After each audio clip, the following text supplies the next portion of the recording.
Hello and welcome to another episode of Turn Up the Volume, the podcast where we delve into the critical steps needed to create a more inclusive and equitable audio industry.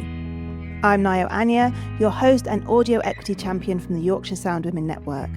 Today, we're diving into the world of marketing and communications, how we present ourselves to the world, who gets represented, and how we can ensure that our external-facing messages reflect the diversity we want to see in our industry. Marketing and communications aren't just about selling a product or promoting a brand. They're about shaping narratives, building communities, and setting the standard for who gets to be seen and heard. Today, we're exploring the 7th strand of our Volume Up framework, ensuring that companies represent diverse communities through their marketing and communication. We'll hear from our 4 incredible guests on how they're navigating these challenges and opportunities. Let's kick things off with Silo, who offers some advice on how to create music spaces that are mindful and inclusive in the way that they are set up and run. She taught herself to produce music and eventually set up Music Production for Women, a platform dedicated to supporting women in music production. It's a tricky one because it's tiring. It's tiring being that person all the time, as, you know, I'm sure you know as well. And sometimes you're like, "Oh, I just want to do this thing, without worrying about all the other stuff and, our color and our gender and all of this stuff, and just put that stuff to the side and just get down to the thing that you love to do." But I also think we just have to be the change. Like, if we don't fight for ourselves, who will?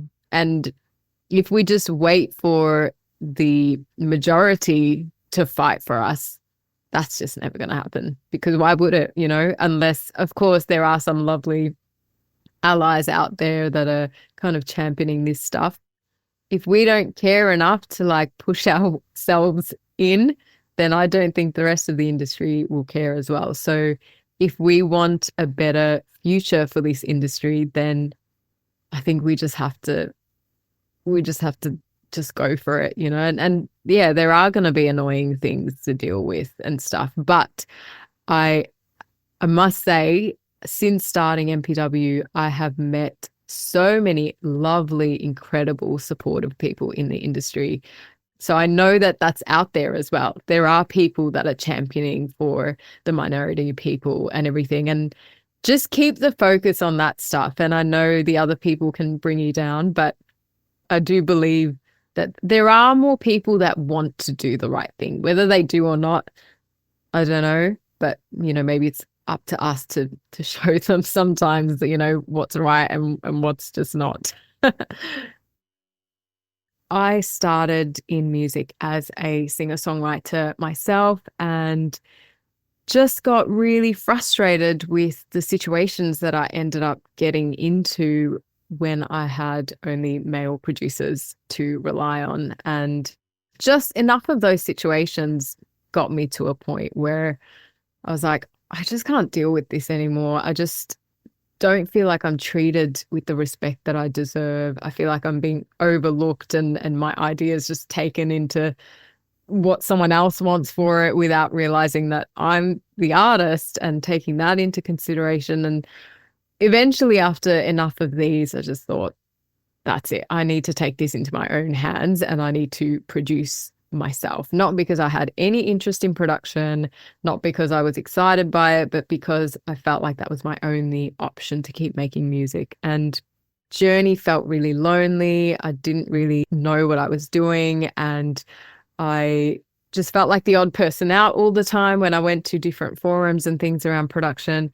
And I was like, okay, I don't know everything at all, but I know more than the person that's never opened Ableton before, that's never produced before. And then I thought, maybe I'm a better person to teach them than someone that has a degree in music production and knows absolutely everything, because I know what it feels like to not know anything as well. So maybe I can do a good job of breaking it down into really simple terms without overcomplicating and making it more technical than it needs to be. So there was a lot of self-talk that I had to do to kind of stop that negative voice and get over that. But it's been also a really lovely journey because I have learned a lot along the way from having chats like this, even on the podcast that we have with the MPW podcast. I've been so lucky to speak to amazing people in so many different parts of the industry. And I've learned so much through that. Eventually, when I got to the point where I was releasing my own music that I'd produced, I was like, oh my God, where has this skill been all my life? And like, why did no one tell me that I could produce my own music? And getting to that point, I was like, oh my gosh, I just need to like shout this out to all the women and just say that they can do it, even if they think that they can't or don't feel like it's something that's within their capability. And just reflecting on my journey, I thought, what would have made it easier for me to get into this space? And it came down to three main things. And one is production and technical content created with women in mind as a consumer of it, rather than, all of it made by men and sort of for men. And secondly, around having a safe space to learn in where I didn't feel like the odd person out all the time, and somewhere where I could ask the questions that I wanted to ask, and also somewhere where I could see role models that looked like me that I could look up to in this space and know that it was possible.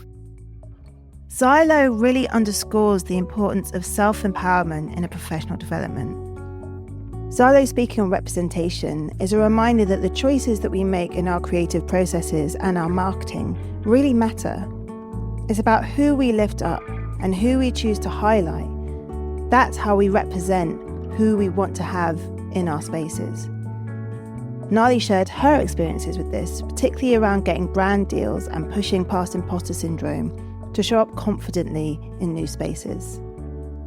Initially, when I started posting stuff on Instagram, I was just posting practice videos, and I started getting followers, and obviously the more I practiced, the better I got, and it kind of snowballed. And so it kind of just naturally happened in a way. And then once that I started getting more followers, then that's when the brand partnerships and stuff started coming in.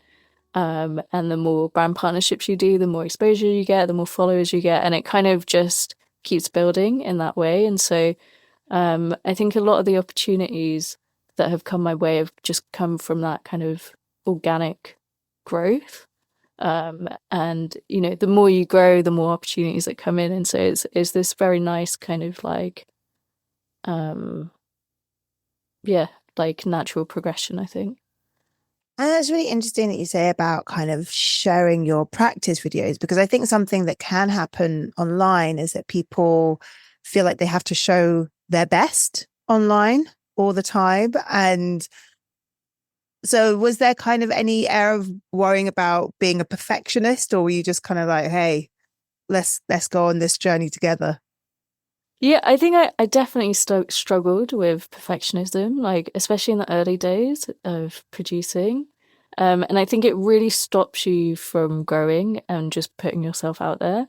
At some point, I kind of was just like, it doesn't matter, I'm just going to put anything out there. It really doesn't. Even today, I don't always put out my best quality, super finished, highly polished work out. As long as it's good enough, get it out and then try and make the next one better. That's kind of my mindset on it. I like that. How has the sort of response been? Have you got any people who have sort of done any poking because it's not perfect, or has generally people been quite open to just learning from you? Yeah, I mean, there's always going to be haters and trolls in there. It's not, you can't avoid it. Not everyone's going to like what you do, but I think I've got to a point where I just really don't care. I'm doing what I love doing it, and I'm gonna do it regardless of whether people like it or not.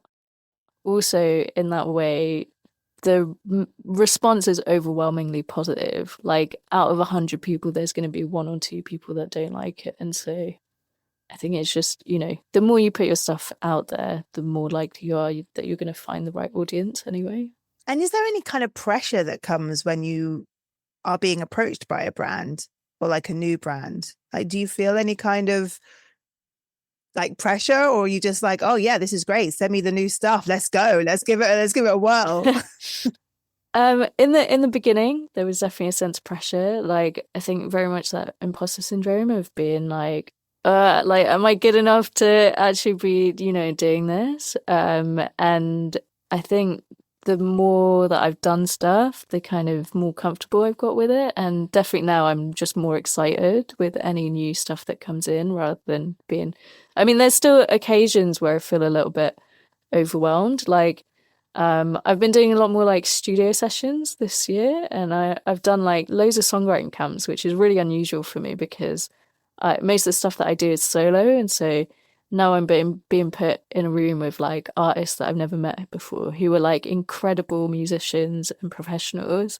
And yeah, there's been a couple of times where I'm like a little bit, overwhelmed and anxious about whether I'm good enough to be in the room, I guess. But I think you have to kind of remember that you wouldn't be asked to be there if you weren't good enough to be there in the first place. This is a great example of how showing up authentically can have a ripple effect. But in a world that's increasingly driven by social media and external validation, it's easy to get caught up in the numbers. Likes, followers, views. Isabel from Girls Twiddling Knobs had insightful thoughts on this, especially about the need to move beyond just seeking external validation and focusing on the impact we're making and why we choose to do what we do. What I often talk to people about, to my students, and when I do one-to-one mentoring and coaching, I talk about really think to yourself, how do you want to feel pursuing this and doing this? It's easy to get caught up on the external success that you'd like to reach. And when money comes into it, if you're looking at it thinking, I want this to be my career, I want this to be my main income, I don't want to have another job, it can get really tricky just, not having to focus on the stats, the followers, the stream counts, the interest from A&R, all that stuff. But as much as possible, really get as clear on how do I want to feel embarking on this career, doing this career, for the foreseeable, and how am I going to keep coming back to that and keep recentering in that place? Because if you don't, most people find that they go way off course emotionally because they're chasing all of the opportunities or running away from the failures. And even if you find yourself in a fortunate position where things are going well, inside it can feel really, really challenging and really stressful. And that's where I think we have a lot of issues with mental health. And there's lots of complex reasons for that, including how the industry does or doesn't support musicians. But that's just the biggest piece of advice I could give, is really have a think, how do I want to feel doing this? And how can I keep grounding myself and centering myself back in that feeling? And how can I build that awareness for when I'm going off course? Because the external success will not equate to that feeling. And I think so often as well, when you see the external of something's going great on social media, or people are getting a lot of press or whatever it is, a lot of those times, those people are also really tired and, really pushing themselves right at the edge. And it's like, I love that, because it's that thing of having the longevity and the sustainability of a career, because otherwise it's hectic, it's late nights, it's deadlines, it's all the things. And you will get to a point in your 30s, 40s, 50s and think, what's the point of all of this? And the external success will not be enough to offset the mental health issues. It just won't, whatever that external success is. So that's my biggest piece of advice, is really get clear right from the beginning. How do I want to feel? Is it that I want this to feel joyful? Do I need to have that real personal connection? Really get clear on what do you need this to be for you beyond any external goals, and then try and stay true to that as much as possible. And when you go, of course, because you will, So how do you come back to that? I love that. Love that so much. Wonderful advice that I will also be taking. Me too.